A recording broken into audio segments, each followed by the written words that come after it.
말씀은 로마서 14장, 신약성경 258쪽 로마서 14장의 말씀, 우리 먼저 드라마 바이블로 하나님의 말씀 읽고 그 뒤에 은혜 나누도록 하겠습니다. 제14장.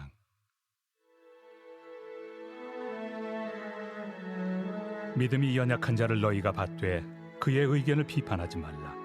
어떤 사람은 모든 것을 먹을 만한 믿음이 있고 믿음이 연약한 자는 채소만 먹느니라. 먹는 자는 먹지 않는 자를 업신여기지 말고 먹지 않는 자는 먹는 자를 비판하지 말라. 이는 하나님이 그를 받으셨습니다. 남의 하인을 비판하는 너는 누구냐?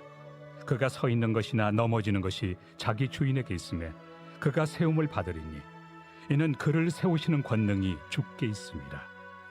어떤 사람은 이날을 전날보다 낮게 여기고 어떤 사람은 모든 날을 같게 여기나니 각각 자기 마음으로 확정할지니라. 나를 중히 여기는 자도 주를 위하여 중히 여기고 먹는 자도 주를 위하여 먹으니 이는 하나님께 감사하며 먹지 않는 자도 주를 위하여 먹지 아니하며 하나님께 감사하느니라. 우리 중에 누구든지 자기를 위하여 사는 자가 없고 자기를 위하여 죽는 자도 없도다. 우리가 살아도 주를 위하여 살고 죽어도 주를 위하여 죽나니 그러므로 사나 죽으나 우리가 주의 것이로다. 이를 위하여 그리스도께서 죽었다가 다시 살아나셨으니 곧 죽은 자와 산 자의 주가 되려 하심이라. 내가 어찌하여 내 형제를 비판하느냐? 어찌하여 내 형제를 업신여기느냐? 우리가 다 하나님의 심판대 앞에 서리라. 기록되었으되 주께서 이르시되 내가 살아노니 모든 무릎이 내게 꿇을 것이요 모든 혀가 하나님께 자백하리라 하였느니라. 이러므로 우리 각 사람이 자기 일을 하나님께 직고하리라.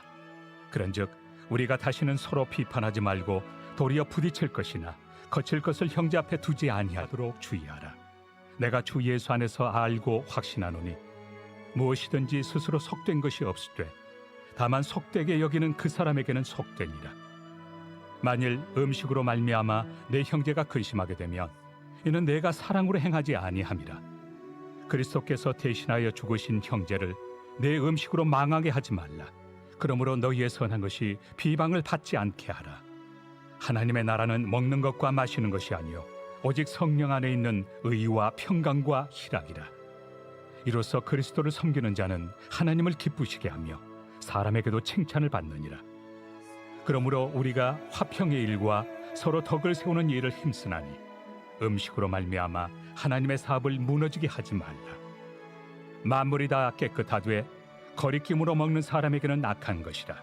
고기도 먹지 아니하고 포도주도 마시지 아니하고 무엇이든지 내 형제로 거리키게 하는 일을 아니함이 아름다우니라. 내게 있는 믿음을 하나님 앞에서 스스로 가지고 있으라. 자기가 옳다 하는 바로 자기를 정죄하지 아니하는 자는 복이 있도다. 의심하고 먹는 자는 정죄되었나니 이는 믿음을 따라 하지 아니하였기 때문이라. 믿음을 따라 하지 아니하는 것은 다 죄니라. 아멘. 한 글에서 본 기억이 있는데 하나님의 자녀가 이 세상에 누릴 수 있는 최대 행복이 무엇일까라는 질문에 대해서 그것은 좋은 교회를 다니는 것이다 라는 답을 하는 것이었습니다. 저는 개인적으로 이 말에 100%, 200% 이상 동의합니다. 왜냐하면 좋은 교회를 다닌다는 것은 결국 내 신앙생활에 만족이 있다는 것이고 기쁨이 있다는 것이고 그 안에서 신앙의 성장이 있고 유익이 있을 뿐만 아니라 신앙생활하면서 영적인 감격을 경험할 수 있기 때문에 그렇습니다. 그런데 좋은 교회는 하늘에서 떨어지는 것이 아닙니다. 저절로 되는 것이 아닙니다. 오히려 그 교회에 속해 있는 구성원들이 함께 만들어 가는 것이죠. 그런 의미에서 우리가 좋은 교회에서 신앙생활을 하려면 우리 서로가 개개인이 좋은 신앙인이 되어야 합니다. 좋은 사람들이 모이면, 좋은 사람들이 함께하면 좋은 교회가 되기 때문에 그렇습니다. 오해하지 마십시오. 그러면 좋은 사람, 모든 사람이 완벽한 사람, 그 완벽한 교회가 되어야 하느냐라는 것이 아닙니다. 최근에 한 가족분들이 저에게로 오셨는데 그분들하고 이야기를 하면서 개인적으로 제가 저희 교회를 좋은 교회다라고 소개했습니다. 제가 저희 교회를 좋은 교회라고 소개할 수 있는 이유는 이 지역에서 큰 교회, 유력한 사람이 많은 교회, 정치인들이 찾으려고 앞장서는 교회, 뭐 그런 교회가 아니라 아직 많이 부족하고 연약하고 갖춘 것도 초대형 교회는 아니지만 그래도 늘 좋은 교회, 건강한 교회가 되려고 노력하고 몸부림치는 교회이기 때문이다 라고 이야기를 했었습니다. 좋은 교회라는 것은 완전히 갖춰진 교회일 수도 있지만 늘 하나님 앞에 진실하려고 하고 늘 어떻게 하면 건강한 교회가 되려고 하는지 그 마음을 갖고 노력하면 좋은 교회가 아닐까. 마찬가지로 좋은 성도도 동일합니다. 완벽하진 않지만 내가 늘 하나님 앞에 진실하고 하나님 안에서 바른 신앙생활 하려고 몸부림치면 그 성도가 좋은 성도가 되는 것이죠. 좋은 교회는 함께 만들어가는 것입니다. 그렇다면 그것이 어떻게 가능할까요? 어떤 면에서부터 노력이 필요할까요? 여러 가지 면이 필요하겠지만 오늘 14장의 말씀을 통해 볼 수 있는 좋은 교회 요인은 열린 마음을 가진 교회입니다. 쉽게 말하면 누구나 올 수 있고 누구나 인정받을 수 있고 누구나 용서받을 수 있고 누구나 허용받을 수 있는 것이 바로 좋은 교회라는 것이죠. 오늘 본문 1절 말씀 보십시오. 사도 바울은 1절에서 믿음이 연약한 자를 받고 그의 의견을 비판하지 말라라고 했습니다.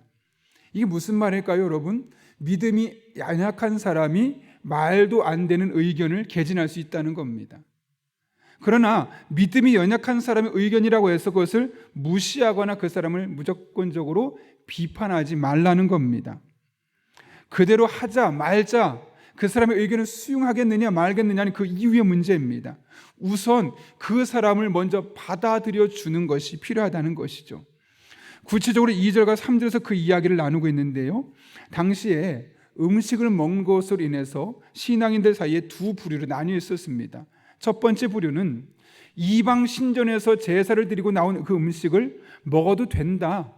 우리의 믿음으로는 그거를 먹을 수 있는 영적인 자유함이 있다 라고 말하는, 흔히 말하는 신앙의 연조가 있고 신앙의 깊이가 있고 나름대로 신앙이 좀 높은 사람이라고 일컬어지는 사람입니다. 또 한편으로는 이방 신에게 드려졌던 음식은 결국 우상하게 드려진 것이기 때문에 절대로 먹어서는 안 된다라고 말하는 사람들이 있었습니다. 그 당시 그들을 일컬어 믿음이 연약한 사람들이라는 말로 표현이 됐었죠. 그래서 믿음이 연약한 성도들은 갈라디아서 5장에 기록된 것처럼 우리 그리스도인에게는 영적인 자유함이 있어서 이방의 신에게 드려진 음식을 먹을 수도 있고 그렇지 않을 수도 있다는 사실을 잘 몰랐습니다. 그래서 이방 신전에 드려지는 음식을 먹는 사람을 보고 이상한 눈으로 바라봤고 그들을 비판하고 비난했습니다. 저들은 우상 숭배하는 사람이야 라고 이야기를 했던 것이죠. 반면에 영적으로 강하다고 생각하는 사람들, 또 영적으로 조금 더 오래된 신앙의 연주를 갖고 있는 사람들은 그런 것도 하나 이해하지 못하고 그런 것 때문에 벌벌 떨고 있는 믿음이 연약한 사람들의 의견을 이해할 수 없었고 그들의 의견에 대해서 비판적으로 다가서고 있었던 것이죠. 바울은 지금 이와 같은 이 두 부류의 갈등을 보면서 조금 더 믿음이 좋다고 일컬어지는 사람들에게 말하는 겁니다. 아직 신앙의 깊이가 얕은 사람들의 의견을 너무 무시하지 말아라. 그들의 의견을 비판만 하지 말아라 라고 이야기하고 있는 것이죠. 그런데 그렇게까지 말하신 이유는 무엇 때문이냐? 3절 끝부분에 보면 같이 한번 읽어볼까요? 3절입니다. 시작. 먹는 자는 먹지 않는 자를 업신여기지 말고 먹지 않는 자는 먹는 자를 비판하지 말라. 이는 하나님이 그를 받으셨음이라. 그들을 비판하지 말라고 하는 이유가 무엇 때문입니까? 하나님이 그를 받으셨기 때문이다. 그들이 연약함에도 불구하고 너희들이 보기엔 그들의 믿음이 형편없어 보인다 할지라도 그들의 의견을 너무나 무시하지 말아라. 그 이유는 하나님이 그들 한 사람 한 사람을 받아주셨기 때문이다. 하나님이 받아주셨으니 너희도 당연히 그들을 받아주어야 하지 않겠느냐라고 말씀하고 있는 것이죠. 교회 신앙생활 하다 보면 좀 터무니없는 이야기를 하는 분들이 있고 때로는 너무나 신앙적으로 볼 때 혹은 인격적으로 볼 때 허용이 안 되는 그런 사람들도 있을 수 있습니다. 우리는 그들을 비판하거나 비난하거나 그들의 의견을 무시하거나 합니다. 그런데 하나님 뭐라고 말씀하시냐면 굳이 그렇게 너무 비판하지 말아라. 아니, 하나님이 그를 있는 그대로 받아주셨으니 연약함 있는 그대로 인격적인 부족함이 있는 그대로 받으셨으니 너희 또한 그대로 받아들여라. 그를 받아라 라고 말씀하고 있는 것이죠. 실제로 예수님께서 그렇다면 여러분 어떻게 하셨을까요? 잘 아시는 것처럼 십자가에 못 박히시기 바로 직전에 겟세마네 동산에서 예수님은 기도하셨습니다. 그때 기도하실 때 제자들에게 뭐라고 말씀하셨죠? 예수님을 따라오셨던 베드로와 요한과 야고보에게 내가 지금 죽게 되었으니 너희는 나를 위해 기도해 달라 라고 부탁하고 가셨습니다. 그런데 잠깐 기도하고 왔더니 다 졸고 있는 겁니다. 무려 2번에 걸쳐서 그런 모습을 하고 3번째 존이 이제 그냥 내려가자라고 말씀하시는 예수님의 모습을 보게 됩니다. 그런데 그 예수님께서 내려가자고 했던 것은 그들에 대해서 기대치가 없었기 때문이 아니라 하나님부터 분명한 믿음의 확신을 받았기 때문에 그렇죠. 중요한 것은 예수님께서 그 제자들을 바라봤던 반응입니다. 너희가 그것도 못 견디니? 라고 처음에 말씀하셨지만 그들을 비난하기보다는 있는 그대로 받아들이고 그들을 다시 데리고 가시는 예수님의 모습을 보지 않습니까? 너희가 마음은 원이지만 육신이 약해서 그런 것이구나. 좀 체력 관리 좀 하지. 언제 기도시킬 줄 알고 네가 이렇게 게으르게 하고 있었던 거야. 비난하기보다는 내가 알아. 너희의 마음은 정말 그러고 싶지 않은데 너의 연약한 육신으로 인해서 그럴 수밖에 없지. 나는 너를 이해해. 그럴 수밖에 없는 너희들의 모습 충분히 공감할 수 있어 라고 말씀하고 있는 것이죠. 예수님께서 그렇게 있는 그대로 제자들을 받아주셨기 때문에 그들이 예수님을 떠나기보다는 나중에 다시 돌아와서 예수님의 제자로서 죽음을 불사하고 복음을 전할 수 있었던 것이죠. 어쩌면 이것이 우리가 따라야 할 모습이 아니겠습니까? 연약함이 있는 그대로 받아들여주고 그들의 실수를 있는 그대로 받아들여주고 비난보다는 수용하는 그런 모습, 그런 열린 모습으로 다가서게 될 때 누구나 교회에 올 수 있고 누구나 허용당할 수 있고 누구나 열린 마음으로 그 교회에서 즐겁게 은혜 가운데 신앙생활을 할 수 있는 것이죠. 교회 안에 같은 주제를 가지고도 다른 의견들을 보이는 분들이 정말 많습니다. 더군다나 신앙생활을 오래 하신 분이라면 또 여러 사정이 있어서 교회를 옮겨야 되는 분들이었다면 그런 경우가 점점 더 많습니다. 나는 이런 것이 좋은데 난 이것이 더 낫다고 보아 라는 그런 자기만의 신앙의 어떤 모습들, 형태를 가지고 그것이 진리인 것처럼 생각하고 그렇지 않은 사람을 평가하고 그렇지 않은 사람들에 대해서 비판하고 판단하는 경우가 종종 있습니다. 대표적인 예가 기도하는 것 아닐까요? 조용히 묵상하며 기도만 했던 사람들은 또 그런 교회에서 성장하고 그런 교회에서 신앙생활을 했던 사람들은 통성 기도하고 방언 기도하는 것에 대해서 왜 그렇게 소리 지르느냐? 이해할 수 없다 라고 이야기합니다. 난 저렇게 시끄러우면 기도할 수 없어 라고 말하죠. 반대로 통성 기도가 너무 익숙하고 더군다나 방언 은사를 받아서 방언 은사까지 할 수 있는 사람들이 보기에는 왜 우리를 이해하지 못하는 거니? 너는 어쩌면 기도를 제대로 하고 있는 거 아니야? 라고 말할 수 있는 경우도 생기는 것이죠. 그리고는 각자의 신앙으로 각자 자신이 만들어진 그 모습으로 나와 다른 사람의 신앙을 재단하고 판단하고 때론 비판하는, 아니 굳이 그렇게 비판하지 않더라도 마음속에 받아들이지 않는 그런 일들이 교회 안에도 비일비재하게 일어납니다. 그러나 성경은 그 둘 중에 다 어떤 것도 하나가 우월하다, 더 나은 것이다라고 말하지 않고 상황에 따라 둘 다 필요한 것임을 말씀하고 있죠. 그렇다면 우리 또한 다 수용하는 겁니다. 나와 다른 생각, 나와 다른 신앙의 경험을 갖고 있는 사람까지 인정하고 받아들여 줄 때 교회가 다양한 사람들이 함께 와서 함께 어우러지면서 좋은 교회를 만들어갈 수 있는 것이죠. 어쩌면 똑같은 사람만 모여 있으면 그 교회는 더 성장할 수 있는, 더 발전할 수 있는 여지가 없습니다. 약간 다름도 있어야지만 이것도 생각하고 다른 것도 생각하면서 그 교회가 더 나아질 수 있는 방법을 함께 만들어가는 것이죠. 오래전에 권위 있는 기독교 잡지에서 이런 설문조사를 했었어요. 목사님들을 대상으로 설문조사를 했는데 목사님은 교회에서 제일 무섭고 불편한 사람이 누구입니까? 라는 그런 제목의 설문이었습니다. 대답이 좀 재미가 있습니다. 1위는 40일 금식 기도한 사람, 2위는 철야 기도를 잘하는 사람, 3위는 신학 공부한 평신도라고 합니다. 사실 여러분, 금식을 하고 철야 기도를 하고 말씀을 개인적으로 공부할 뿐만 아니라 신학교까지 할 정도면 얼마나 신앙에 열심이 있겠습니까? 얼마나 에너지가 넘치겠습니까? 또 한 사람의 신앙 성장에 있어서 이와 같은 요소들은 너무나 중요한 요소들입니다. 이런 정도의 열정이 없으면 결국 신앙의 성장은 도태될 수밖에 없습니다. 그런데 왜 이분들이 무섭다고 하는 걸까요? 이런 영적 훈련을 통해서 자신의 신앙을 더 강하게 하고 나를 더 돌아보고 연약한 사람을 돌봐주는 그런 모습으로 나가면 좋겠지만 오히려 이런 것들을 가지고 판단하는 겁니다. 내가 40일이나 금식했는데 금식기도 한 번도 안 해봤어? 나는 철야를 자주 하는데 저 사람은 철야기도도 안 해? 나는 성경을 이만큼 많이 알고 있는데 저 정도 수준밖에 안 돼? 목회자를 판단한다는 거죠. 또 다른 성도들을 판단한다는 거죠.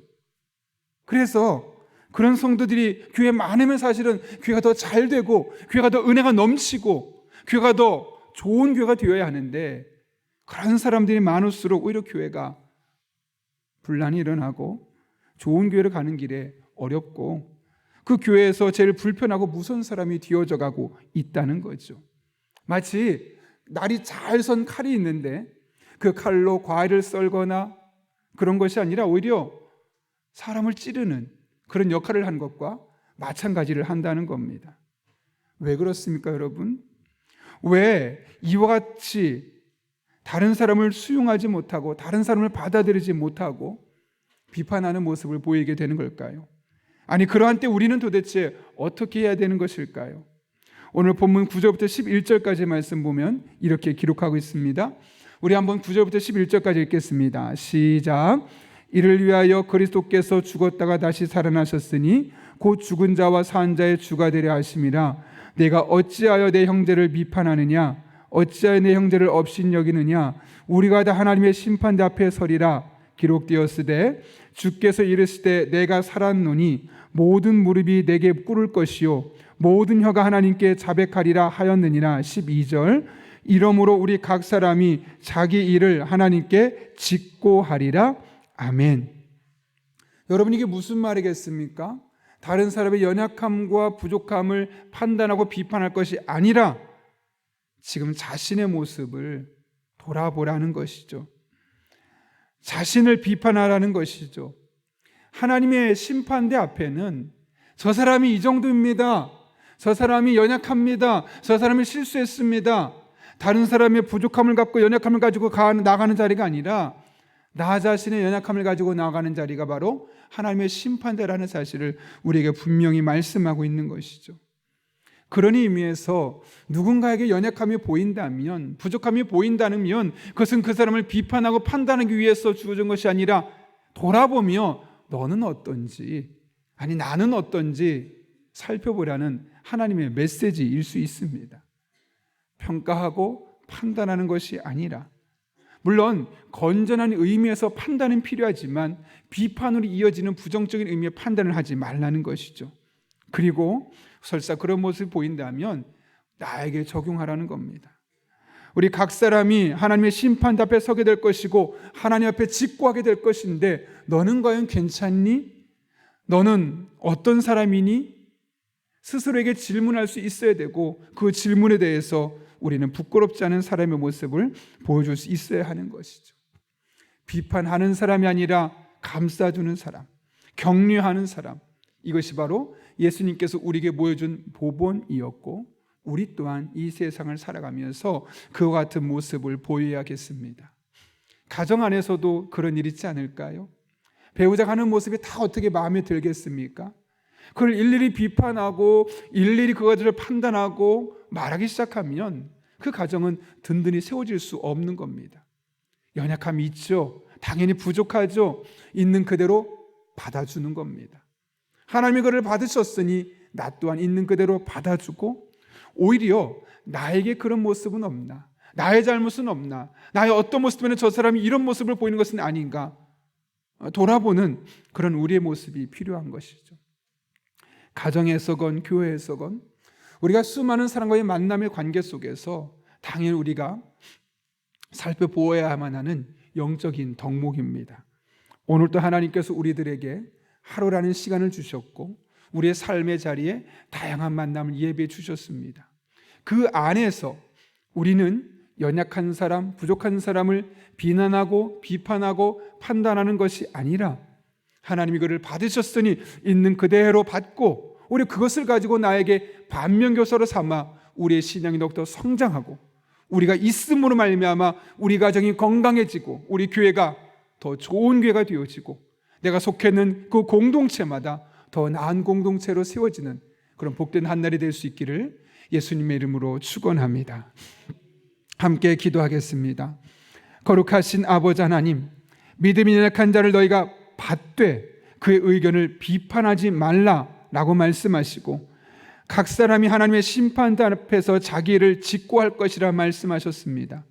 연약한 사람들, 부족한 사람들, 때로는 말도 안 되는 말을 하는 사람들 인하여 우리가 그들을 비판하고 판단하고 우리가 더 나음으로 인하여서 마음의 우울감을 가질 때가 있습니다. 그러나 하나님이 받으셨으니 우리도 받게 하시고 오히려 우리의 모습을 돌아보며 하나님 앞에 직고할 하나님 우리의 모습 안에서 스스로를 돌아보고 겸손하게 우리의 모습을 갖고 갈 수 있는 믿음의 사람들 되게 하여 주옵소서. 그럴 때 우리 가정이, 우리 교회가, 내가 속해 있는 공동체마다 든든히 세워지게 하시고 이전보다 더 나아지는 공동체가 될 수 있도록 주님 은혜 베풀어 주옵소서. 이 한날도 우리를 그렇게 축복의 통로로, 은혜의 통로로 써주시길 바라며 예수님의 이름으로 기도하옵나이다. 아멘. 다 함께 주님께서 가르쳐준 기도하시겠습니다.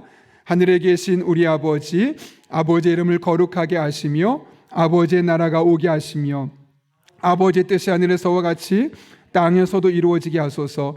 오늘 우리에게 일용할 양식을 주시고 우리가 우리에게 잘못한 사람을 용서해 준 것 같이 우리 죄를 용서하여 주시고 우리를 시험에 빠지지 않게 하시고 악에서 구하소서. 나라와 권능과 영광이 영원히 아버지의 것입니다. 아멘. 이 시간 함께 기도하실 때 오늘 말씀을 기억하며 먼저 기도합니다. 하나님 앞에 우리의 신앙을 돌아보고 나보다 믿음이 연약한 사람들, 내가 보기에는 말도 안 되는 이야기를 하는 사람들도 무조건적으로 비난하고 비판하기보다는 있는 그대로 받아주는, 주님께서 우리를 그렇게 받아주셨으니 우리 또한 받아줄 수 있는 그런 영적인 허용이, 그런 열린 마음이 우리 안에 있게 해달라고 기도합니다. 그래서 우리 가정이, 우리 교회가, 내가 살아가고 있는 삶의 공동체가 하나님의 은혜 가운데 회복되게 하시고 다시 한번 좋은 공동체로 일어설 수 있는 그런 영적인 전환점이 될 수 있게 해달라고 기도합니다. 한 걸음 나아가 오늘도 우리가 성령으로 충만하게 하시고 그래서 마땅히 기도할 바를 알게 하시며 이를 통해 모든 것을 합력해 선을 이루시는 하나님의 은혜를 경험할 수 있게 해달라고, 우리의 가정이 서로 사랑으로 하나 되는 가정 되게 하시고 불화와 갈등과 상처가 치유되며 행복한 가정 될 수 있게 해달라고 기도합니다. 오늘 우리 교회가 말씀과 함께 천로역정을 통해 하나님의 뜻을 깨닫게 하시고 온 성도가 하나님의 말씀에 순종하며 말씀을 통해 하나님의 은혜 안에 머물 수 있게 해달라고, 또 이 사회를 기도합니다. 이 땅에 건강한 하나님의 나라가 정착되게 하시고 올바른 교육 정책이 세워지게 하시고 실현되게 하시고 또한 이 세계가 전쟁과 갈등 속에서 하나가 될 수 있게 하시고 허용할 수 있는 그런 나라의 분위기로 바뀌어질 수 있게 해달라고, 또한 일본의 지진으로 인해서 많은 사람이 죽고 지금 어려운 시간에 놓여 있는데 그곳에도 또한 하나님께서 은혜 가운데 그 문제가 조속히 해결될 수 있게 해달라고, 또 여러분이 가정 기도 제목과 여러분의 기도가 필요한 분들을 위해서 이 시간 하나님 앞에 간절한 마음으로 함께 기도하겠습니다. 거룩하신 아버지 하나님, 오늘 우리를 주님 전에 불러주시고 깨어 기도하게 하신 은혜 진심으로 감사를 드립니다. 하나님을 바라보며 하나님을 찬양하며 하나님을 의지하며 온전한 모습으로 나아가길 원합니다. 우리 한 사람 한 사람이 하나님 영광에 나아가게 하시고 아버지는 기뻐하는 삶을 살게 하시고 하나님 나라를 위해 쓰임받을 수 있도록 주님 인도하여 주시옵소서.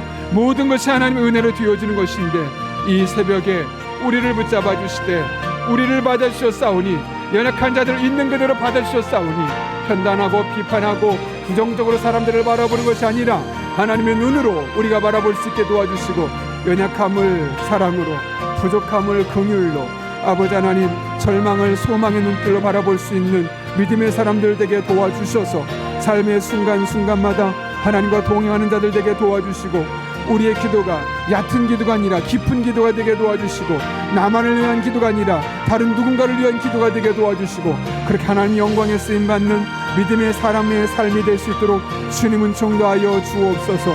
하나님만 바라보고 찬양하며 의지하며 온전한 모습으로 나아가길 원합니다. 우리 성도들에게 은총 베풀어 주시고, 우리 성도들의 삶에 하나님의 은혜가 끊임없이 경험될 수 있도록 주님 역사하여 주시옵소서. 삶의 순간마다 하나님만을 바라봅니다. 의지합니다. 이 새벽에 성령 충만하게 도와주시고, 마땅히 기도할 바를 알게 도와주시고, 간절한 마음으로 기도하게 도와주시고, 그렇게 기도한 것들이 결코 헛되지 아니하고 하나님의 은혜 가운데 우리를 든든히 세워주는 것임을 깨달을 수 있도록 주님 은혜를 베풀어 주옵소서. 능력으로 역사해 주시옵소서. 아버지만 바라봅니다. 아버지만 의지합니다. 거룩하신 아버지 하나님, 살아계신 하나님, 전능하신 아버지 하나님, 우리 성도들에게 은혜를 베풀어 주시옵소서. 능력으로 함께 해주시고 하나님 아버지 기뻐하는 삶을 온전히 살아낼 수 있도록 주님께서 때를 따라 돕는 은혜로 우리 성도들에게 복을 주시옵소서. 하나님의 은혜가, 하나님의 능력이, 하나님의 축복이 우리들의 삶 가운데 가득하게 해주시옵고, 이 하나님으로 말미암아 우리 삶이 온전한 은혜를 맛보게 하여 주옵소서.